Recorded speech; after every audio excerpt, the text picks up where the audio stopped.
السلام علیکم دوستوں، امید کرتا ہوں آپ سب لوگ خیریت سے ہوں گے۔ میرا نام ہے عمر طاہر اور آج میں آپ کو بتاؤں گا short background of Pakistan movement, تحریک پاکستان کا مختصر تاریخی پس منظر۔ چلیے سٹارٹ کرتے ہیں۔ ارے ادھر نہیں ادھر۔ تاریخ بتاتی ہے کہ دو قومی نظریے کا آغاز اسی دن سے ہو گیا تھا جب ہندوستان میں پہلے ہندو نے اسلام قبول کیا تھا۔ اس عمل کا آغاز ساحل مالابار سے ہوا تھا، جہاں کرنگور اور کالی کٹ کے راجہ مسلمان تاجروں کی تبلیغ سے متاثر ہو کر مسلمان ہوئے۔ اسی کے بعد 712 میں ایک بہادر مسلمان جرنیل نے سندھ کو فتح کیا اور یوں سندھ اور ملتان کے علاقوں پر عربوں کی حکومت قائم ہو گئی۔ اس کے فوراً بعد یہاں ہر شہر اور قصبے میں مساجد بنائی گئی اور اسلامی علوم کی تدریس کے لیے بہت سے مدارس بھی ہوئے۔ شمالی ہندوستان میں اسلام کی اشاعت محمود غزنوی کے زمانے سے شروع اور ان کی کوششوں سے ہزاروں لوگ دائرہ اسلام میں داخل ہوتے۔ شمالی ہندوستان میں باقاعدہ حکومت کی بنیاد 1192 میں شہاب الدین محمد غوری نے رکھی۔ 1192 میں شہاب الدین محمد غوری نے ہندو مہاراجہ پرتھوی راج چوہان کو شکست دے کر نہ صرف 1191 کی شکست کا بدلہ چکایا بلکہ ہندوستان میں پہلی مسلمان حکومت کی بنیاد بھی رکھی۔ یاد رہے کہ غوری سے قبل اگرچہ محمود غزنوی نے ہندوستان پر 17 حملوں میں کامیابی حاصل کی تھی، لیکن انہیں یہاں کی مسلم سلطنت کا بانی نہیں کہا جاتا، کیونکہ وہ کامیابیوں کے بعد واپس غزنی لوٹ جاتا تھا۔ لیکن غوری نے کامیابی حاصل کرنے کے بعد الدین ایبک کو اپنا نائب مقرر کیا اور حکومت کی سرحدیں بنگال اور بہار تک پھیلا دی۔ 1206 میں شہاب الدین کے وفات کے بعد قطب الدین ایبک نے جس حکومت کی بنیاد رکھی اسے تاریخ میں خاندان غلامہ کہا جاتا ہے۔ خاندان غلامہ کے بعد کئی اور مسلمان حکمران خاندانوں نے ہندوستان کے بیشتر علاقوں پر کئی سو سال تک حکومت کی۔ ان حکمرانوں کو تاریخ میں سلاطین دہلی کے نام سے یاد کیا جاتا ہے۔ اس کے بعد مغل حکمرانوں کا دور 1526 سے شروع ہوا اور 1857 تک جاری رہا۔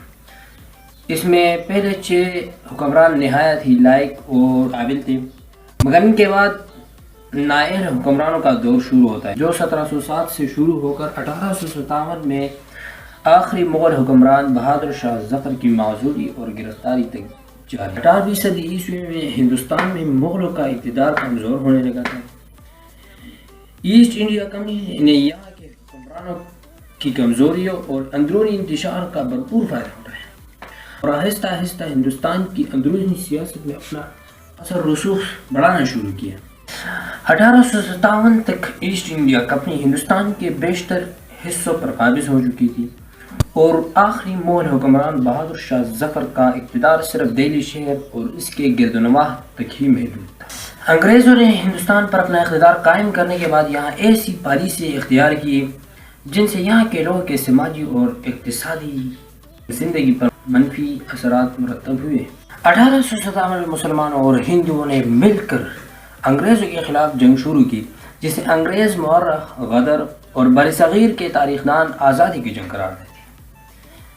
اگرچہ آزادی کے متوالے بڑی بہادری سے لڑے مگر اندرونی سازشوں، باہمی نااتفاقی اور جنگ کے چند علاقوں تک محدود رہنے کی وجہ سے جنگ ناکامی سے دوچار ہوئی اور انگریزوں نے دوبارہ ہندوستان پر اپنا اقتدار مضبوط کر دیا۔ جنگ آزادی کے بعد کے دور میں مسلمانوں کو انگریزوں کی بدترین مخالفت کا سامنا کرنا پڑا۔ زندگی کے ہر شعبے میں مسلمانوں کو جان بوجھ کر پسماندہ رکھنے کی کوشش کی گئی، کیونکہ ان کو خدشہ تھا کہ کبھی بھی اور کسی بھی وقت مسلمان اپنا اقتدار بحال کرنے کی کوشش کریں گے۔ انتہا پسند ہندوؤں نے بھی اس موقع کا بھرپور فائدہ اٹھایا اور انگریزوں کے ساتھ مل کر مسلمانوں سے ہندوستان پر کئی سو سال تک حکومت کرنے کا بدلہ لینے کی کوشش کی، مگر کسی حد تک مسلمان خود بھی اس بری حالت کے ذمہ دار تھے۔ مسلمانوں نے انگریزوں سے نفرت کی بنا پر انگریزی زبان اور جدید مغربی تعلیم کو قبول کرنے سے انکار کر دیا۔ مسلمانوں نے انگریزوں سے نفرت کی بنا پر انگریزی زبان اور جدید مغربی تعلیم کو قبول کرنے سے انکار کر دیا تھا، جس کے بغیر نہ تو سرکاری ملازمت حاصل کی جا سکتی تھی اور نہ ہی زندگی کے دوسرے شعبوں میں ترقی ممکن تھی۔ اور اسی دور میں سر سید احمد خان آئے جو جدید مغربی علوم کے حصول اور انگریزی حکمرانوں سے اچھے تعلقات کو مسلمانوں کی تمام مشکلات کا حل سمجھتے تھے۔ ان مقاصد کو پیش نظر رکھ کر انہوں نے تعلیمی، سیاسی اور ادبی میدانوں میں مسلمان قوم کی بھلائی کے لیے عظیم خدمات انجام دی۔ سر سید نے نہ صرف اپنی تحریروں کے ذریعے مسلمانوں اور انگریزوں کے درمیان غلط فہمیاں دور کر کے انہیں قریب لانے کی کوشش کی، بلکہ ہندو انتہا پسندوں کی مسلم دشمنی سرگرمیوں سے مایوس ہو کر دو قومی نظریہ بھی پیش کیا، جو بعد میں نظریہ پاکستان کی بنیاد بنا۔ 1875 میں کالج کے قیام کی طرف پہلا قدم اٹھایا گیا۔ صرف 2 سال بعد اسکول کو کالج کا درجہ دیا گیا اور وائسرائے لارڈ لیٹن نے 1877 میں محمڈن اینگلو اورینٹل کالج کا سنگ بنیاد رکھا۔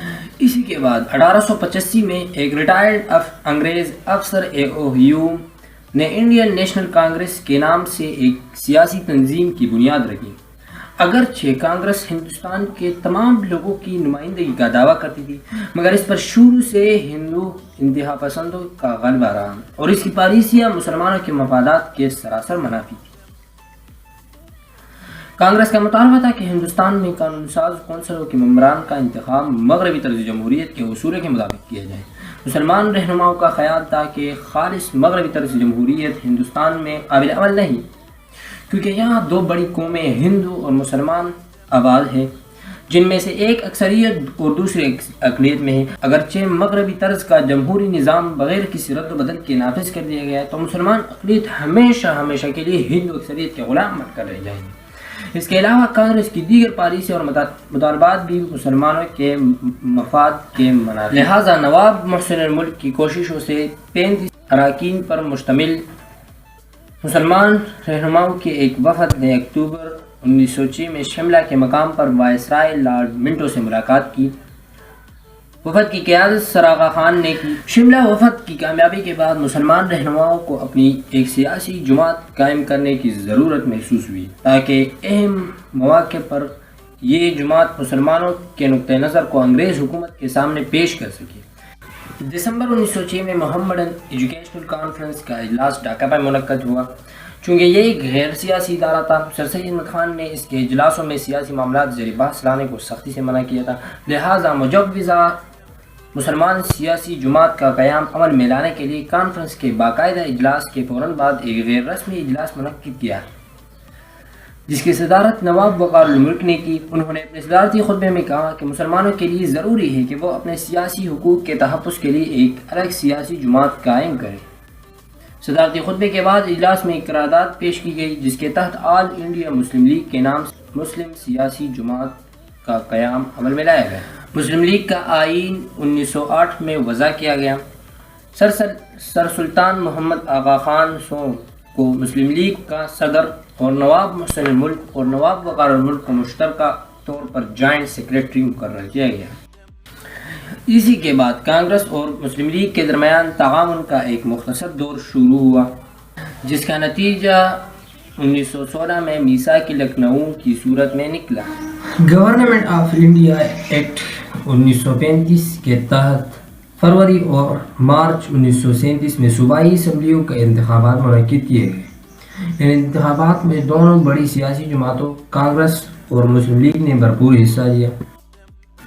ان انتخابات میں مسلم لیگ کی کارکردگی نہایت مایوس کن رہی۔ کانگریس نے 11 صوبوں میں سے 8 ہندو اکثریتی صوبوں میں واضح اکثریت حاصل کی اور اپنی وزارتیں بنائیں۔ ان تمام صوبوں میں مسلم لیگ کو وزارتوں میں کوئی حصہ نہیں دیا۔ اقتدار میں آتے ہی کانگریس نے مسلمان مخالف پالیسیوں پر عمل درآمد شروع کر دیا اور مسلمانوں کو ان ہندو اکثریتی صوبوں میں جہاں کانگریس کی حکومت کی طرح کے مشکلات کا سامنا کرنا پڑا۔ ستمبر 1939 میں دوسری جنگ عظیم کا آغاز ہوا۔ کانگریس نے جنگ کے دوران برطانیہ کی کمزوری سے فائدہ اٹھایا اور برطانوی حکومت کو چند مطالبات پیش کیے، جن کے مسترد ہونے پر کانگریسی وزارتوں نے اکتوبر 1939 میں استعفیٰ دے دیا۔ قائد اعظم محمد علی جناح نے مسلمانوں سے 22 دسمبر 1939 کا دن یوم نجات کے طور پر منانے کی اپیل کی۔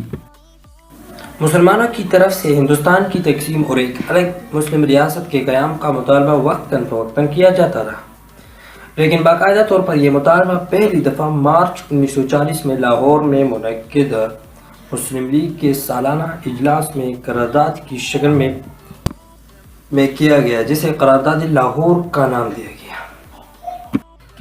کہ ہندوستان کا مسئلہ فرقہ وارانہ نوعیت کا نہیں بلکہ بین الاقوامی نوعیت کا ہے۔ جب تک اس بنیادی حقیقت کو تسلیم نہیں کیا جاتا، یہاں کوئی بھی دستوری ڈھانچہ قابل عمل نہیں ہوگا۔ قائد اعظم نے فرمایا، مسلمان لفظ قوم کی ہر تشریف پر پورا اترتے ہیں اور ان کا حق ہے کہ ان کا اپنا وطن، اپنا علاقہ اور اپنی ریاست۔ اجلاس کے دوسرے دن یعنی 23 مارچ 1940 کو بنگال کے وزیر اعلیٰ مولوی فضل الحق نے وہ مشہور قرارداد پیش کی جسے قرارداد لاہور کا نام دیا گیا۔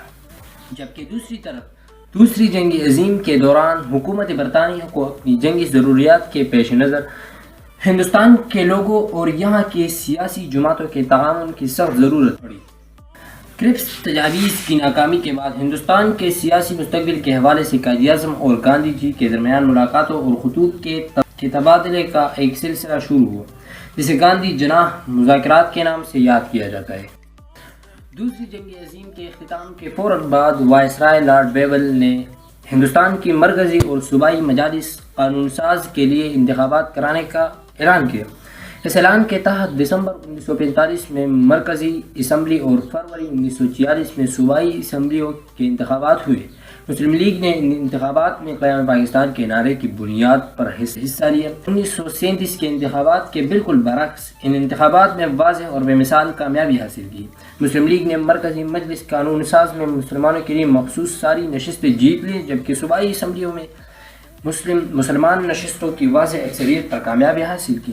اس کامیابی کا مطلب ہندوستان کے مسلمانوں کا مسلم لیگ اور قیام پاکستان پر بھرپور اعتماد کا اظہار تھا۔ 1946 میں برطانیہ میں عام انتخابات ہوئے، جس کے نتیجے میں لیبر پارٹی برسر اقتدار آئی اور کلیمنٹ اٹلی برطانیہ کا وزیر اعظم بنا۔ 20 فروری 1947 کو اٹلی نے برطانوی دارالعلوم میں تقریر کرتے ہوئے یہ اعلان کیا کہ حکومت برطانیہ ہر حال میں جون 1948 سے پہلے اقتدار ہندوستان کے ذمہ دار نمائندوں کے حوالے کرنا چاہیے۔ لارڈ ماؤنٹ بیٹن 22 مارچ 1947 کو ہندوستان پہنچا۔